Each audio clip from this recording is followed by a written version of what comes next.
just realized I'm so much more awkward than I had originally thought. So here we are.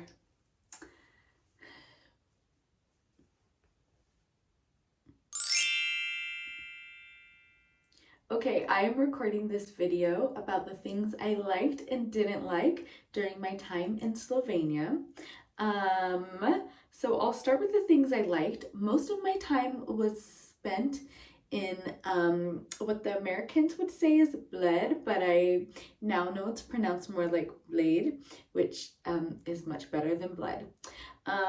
So I'll get to that part in a moment because I spent a lot of time there, which I don't recommend. The first thing on my list, though, that I liked about Slovenia, or you can even say loved, was the beauty. Oh my goodness, like you're surrounded by the Julian Alps, you're on the border of, oh, I want to get my geography right, but you're on the border of Croatia and Italy, and it's just beautiful. Even the more industrial parts, all you have to do is look up and out and you see the mountains, and it almost felt like it wasn't real. It was that beautiful. Okay, something else that I really liked about Slovenia were the people. The people were so nice, but not like fake nice or California nice, not to hate on California. They almost reminded me of New Yorkers a little bit because they were very real and like upfront and blunt, but I should say not nice. They were really kind people. And every person I came across was a joy to get to know. The food was very good, mostly. The more traditional Slovenian dishes weren't my favorite, but that's not even true. I don't know if this is traditional, but it was at a real Slovenian restaurant. I had like a braised white fish over mashed potatoes, and it was so good. I normally don't eat like a lot of land meat, and I will occasionally eat chicken, but I don't eat cow or anything. But one day I was at a restaurant and I saw somebody get this 100% Slovenian beef burger, and I couldn't resist. And from that day on, it was almost Slovenian burgers every day. They were so good.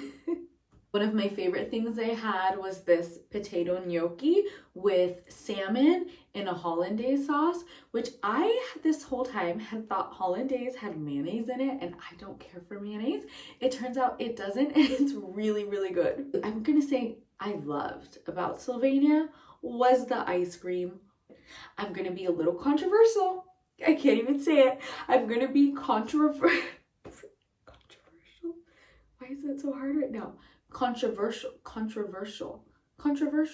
That doesn't sound right. Controversial.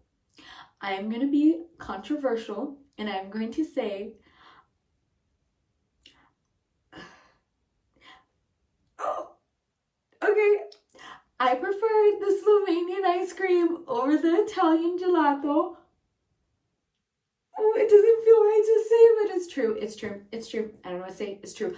That being said, I love me some gelato, and depending on where you get it in Italy, some is better than others. So the next on my list, I already said, but I'll reiterate it because it was that good. The Slovenian burgers. Oh, I already said, oh my goodness. The Slovenian burgers are so good. I miss it. They're like beefy. They're juicy. They're thick. They don't even have all of the toppings I'm used to on a burger, and it's so good. The only thing I will say is not all burgers are created equal in Slovenia, and I will get to that on my dislike list. Something I didn't expect to love about Slovenia were the thunderstorms. When I was there, it was summertime, so I had packed for what I considered to be summer weather. So the locals were saying that the thunderstorms were unusual for that specific time, and although they were a bit of a pain, like when I was out and about traveling, when I was back cozy in my room, oh, they were so romantic and beautiful and just, I don't know, passionate. I won't say that.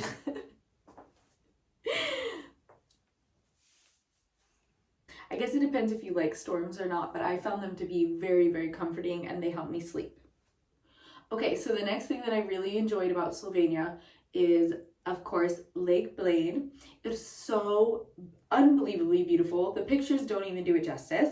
Even though that area is really busy and popular, I found it very easy to find spots to swim, and the lake is so big you don't feel like overwhelmed with people.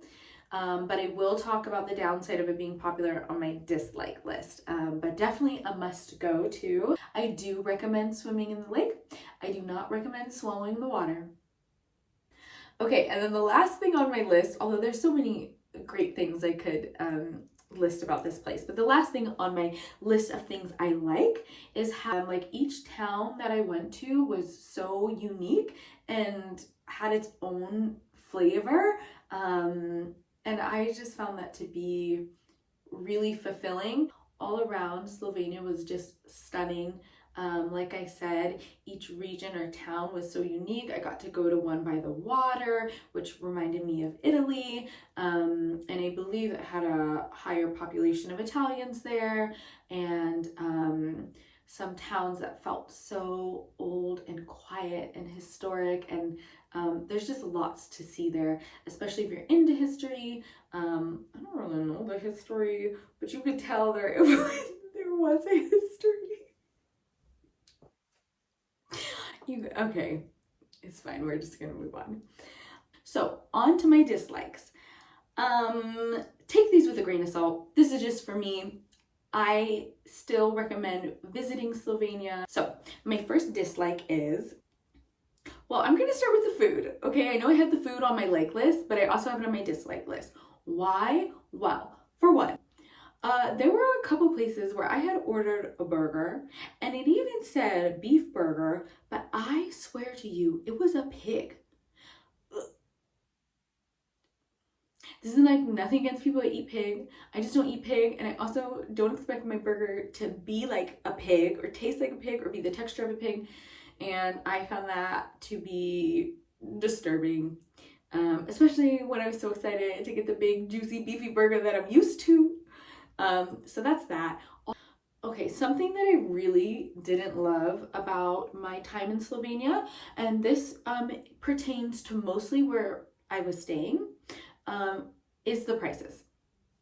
I was in a complete tourist area, my fault, and it was very expensive.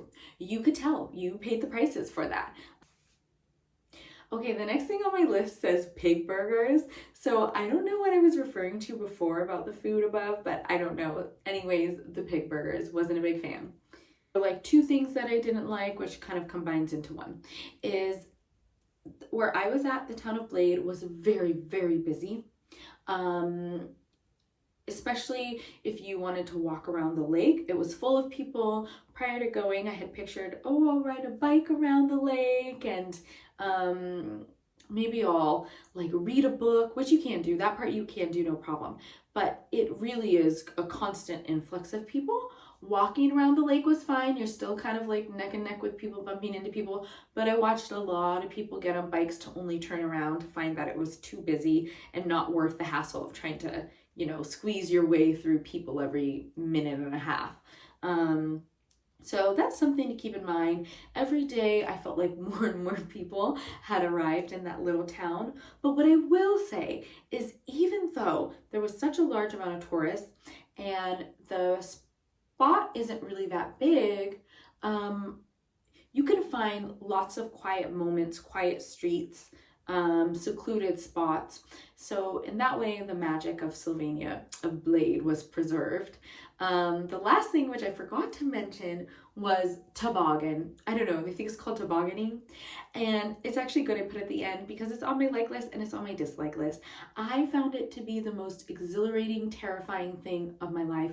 I thought I was gonna die. Once I got to the very end and I realized I didn't die, I thought that was pretty fun. So if you're there, I do recommend trying the tobogganing. Blade is absolutely beautiful and worth going to. I just don't think you need to spend really more than 2 days there. I think you can get the overall gist and get a lot out of it. However, if you are looking for something small and walkable and kind of a space where you can just really have a lot of downtime, then maybe a little bit longer in Blade is good. I like the hustle and bustle and like to be on the move. I think it makes more sense to stay in Ljubljana and then visit neighboring towns from there. Some of the spots that I went to were around a 2-hour drive away. So there is lots to see. And like I said, each spot is really different, but I don't think there's really any spot that I would spend more than a few days in. Nonetheless, it's worth going. Like I said, the food, the people, the beauty, I definitely think you would have a good time there. I know I did. I would go back, but it's not on the top of my list. No, I'll just say I would go back. Yeah, okay, that's it. I don't know if this was actually helpful, but I figured I would just share my thoughts from my time there. And please let me know if you've been there or if you plan to go there and what you think of it.